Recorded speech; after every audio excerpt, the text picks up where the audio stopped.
Spune,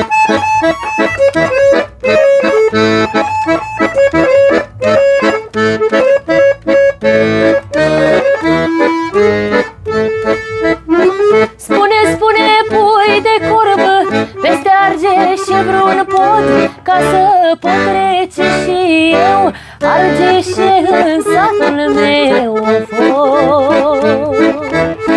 Că-a plouat 3 zile într-una, Didă dragă, și-a venit prea mare gârna, Didă dragă, și n-am pe unde să trec, mi-e frică să nu mă înnec, și n-am pe unde să trec, mi-e frică să nu mă înnec,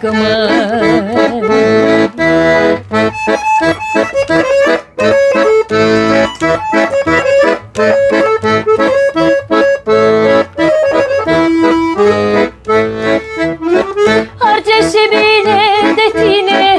n-ai necazuri pe lume, n-ai nici dor, nici dragoste, surmezi cu draga pe măi. Numai eu am un dor greu, Didă dragă, nu iese din pieptul meu, Didă dragă, nici acum, nici peste o zi, nici până când voi muri, măi. Nici acum, nici peste o zi, nici până când voi muri,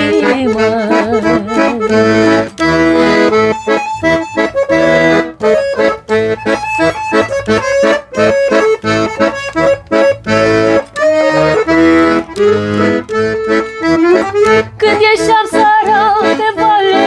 și ieșeam lunei ca năcale, cu șorțulețul la brâu și cu căruțul de frâu, măi. El mă apucă de mijloc, Didă dragă, și mă săruta cu foc, Didă dragă, Mierla cu drag ne cânta, ah, ce viață mai era, Mierla cu drag ne cânta, ah, ce viață mai